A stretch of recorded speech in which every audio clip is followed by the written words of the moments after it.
Bu Nadila. Bismillahirrahmanirrahim. Pak Nanang yang kami hormati, Bu Mary, Pak Bambang Heru, terima kasih undangannya. Bu Inten, Pak Ganis, Ketua dan Wakil Ketua BKPI, Pak Ngurah, Pak Widodo, Pak Riza Suarga, Pak Rosikin, para pembicara, Bu Belladonna, Pak Ari, Pak Okto, Pak Bobi. Assalamualaikum warahmatullahi wabarakatuh. Salam sejahtera bagi kita semua. Pertama-tama kita panjatkan puji syukur kepada Allah Subhanahu wa Ta'ala karena berkat ridhonya lah bisa bertemu pada siang hari ini. Terima kasih atas undangannya. Saya diundang sebagai komisaris kilang, tapi bukan itu. Sekarang kerjaannya adalah ini antara lain. Jadi coba saya rangkum dari permasalahan-permasalahan yang ada disampaikan oleh Pak Okto, Pak Bobi, lalu juga Pak Ari, sangat bagus sekali. Bu Bella yang selalu maju dengan ininya regulasi dan dukungan. Tapi sebelum itu sebagai yang tertua di ruangan ini dan di YouTube nanti mungkin nggak tertua, tapi kita merasa berdosa nih. Saya merasa berdosa dan harus mohon maaf. Berdosa apa? Indonesia subsurface selalu oversell. Selalu oversell. Indonesia subsurface selalu oversell. Kita bisa atasi gas supply dengan coal bed methane. 5 mm aja juga nggak ada. Kita bisa bangkitkan listrik dengan panas bumi 26.000 megawatt. 3.000 megawatt aja nggak ada. Kita bisa produksi minyak bumi 1 juta barel dengan IOR surfaktan. 10.000 aja nggak ada ya Bu Mary. So we are overselling subsurface. Really. Tetapi, on top of the surface, we deliver dan we are incredible. Semen, produsen dan produksi semen mandiri, 5 tahun jadi.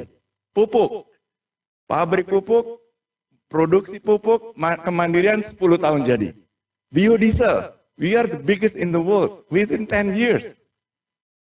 Nikel, we are the producer number 1 in the world. Dan ini adalah karya-karya kita semua. Ada yang tidak terlihat, bapak-bapak, ibu semua. 28.000 megawatt pembangkit listrik within 5 years. Sulit ditemukan di negara-negara lain. Kita membangun 1.700 mega PLTGU Jawa 1, PLTS Cirata di atas danau dan sebagainya. So, I start this with this topic. Subsurface, hati-hati. Surface, no issues. Kenapa saya sampaikan ini? Karena CCS adalah 2 sisi. Capture CO2 surface, transportasi CO2 surface, but injeksi ke dalam bumi adalah subsurface. Please be careful of the history. Next. Nah, tadi Pak Bobi, Pak Okta menceritakan tentang regulasi, tapi tidak secara kronologi. Ini untuk menjawab Pak Ari dan semuanya.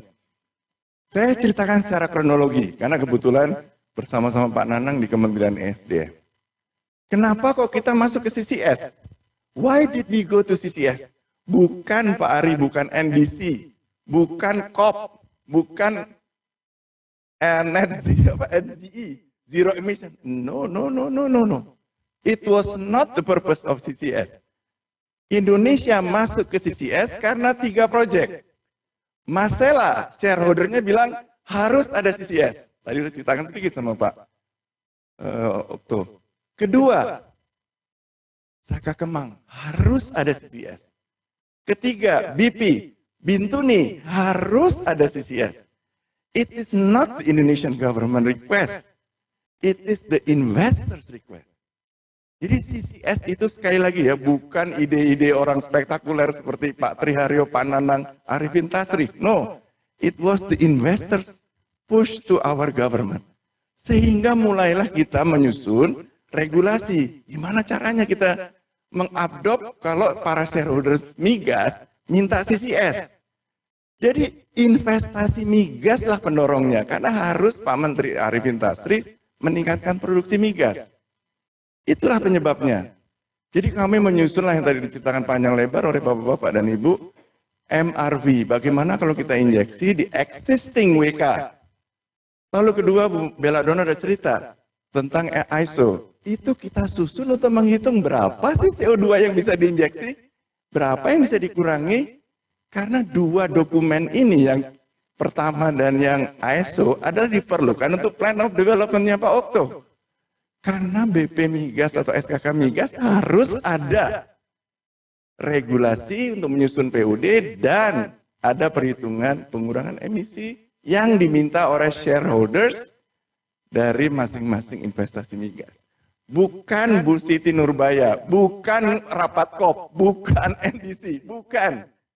Karena investasi migas. Lalu berkembanglah CCS tersebut menjadi, ya di sini nih. Di sini nih, CBM, panas bumi, IOR surfaktan. Tiba-tiba Rystad bilang 400 gigaton penyimpanan. Kemudian tiba-tiba ExxonMobil bilang ratusan giga. Disalin formasi. CCS di mana-mana itu di depleted oil and gas. Tiba-tiba disalin formasi kita mempunyai ratus giga. 572 kata Pak Bobi tadi. Kata migas. Saya kalau lihat angka-angka gitu saya sudah langsung mikir ini another geothermal apa ini another CBM ada another IOR surfaktan gitu. Terdoronglah semua orang itu CCSOP. Sampai Pak Ari sampai bingung. Ini kalau bawa HAP ke sini, bikin perpres. 30%.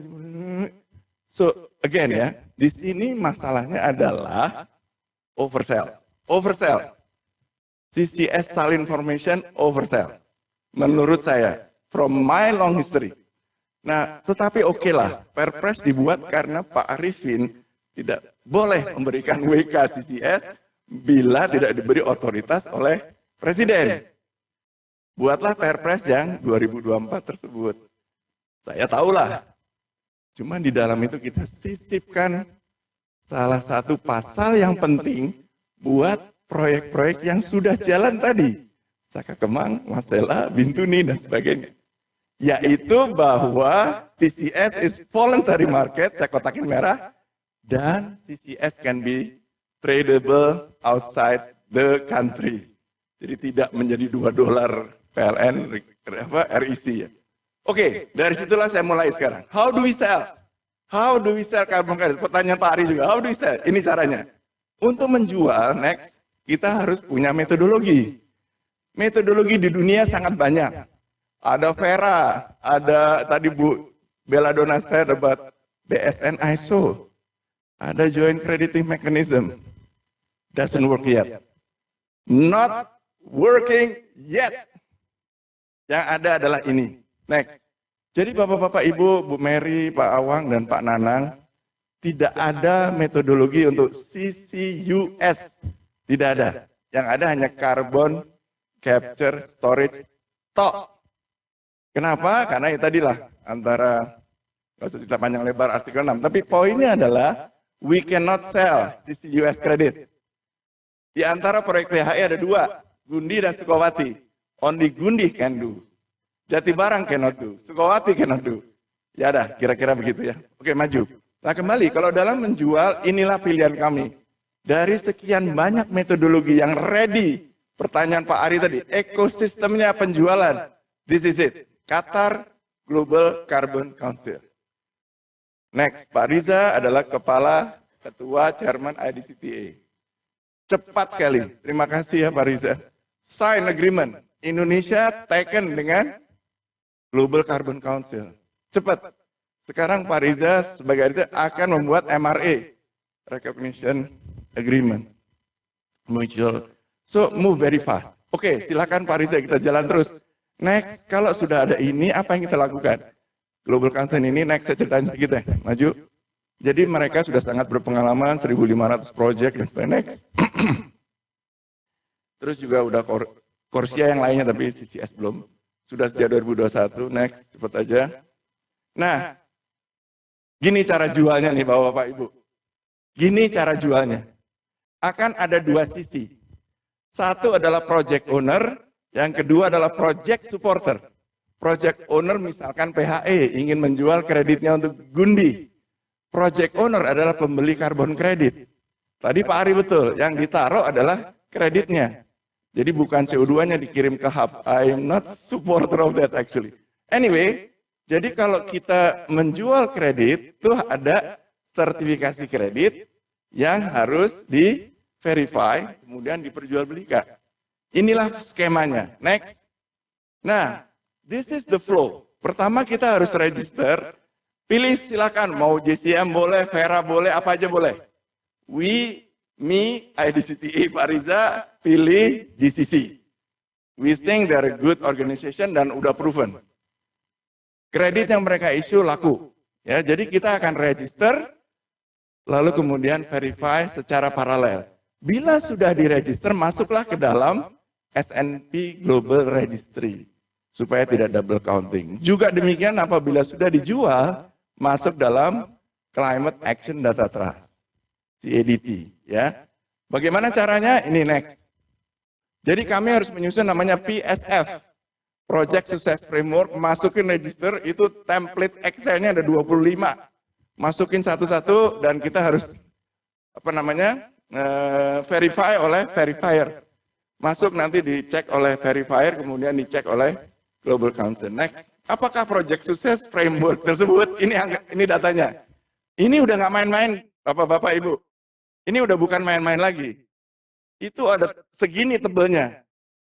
Dokumentasi yang harus dimasukkan kalau kita menjualan kredit. Bagaimana kondisi geophysical, geochemical, geomechanics, petrophysical sebelum dan sesudah. Lalu static modeling, numerical analysis. Bukan omon-omon lah. Semuanya detail. Numerical analysis, studies dengan tool yang sudah mereka berikan, dan berikutnya nih.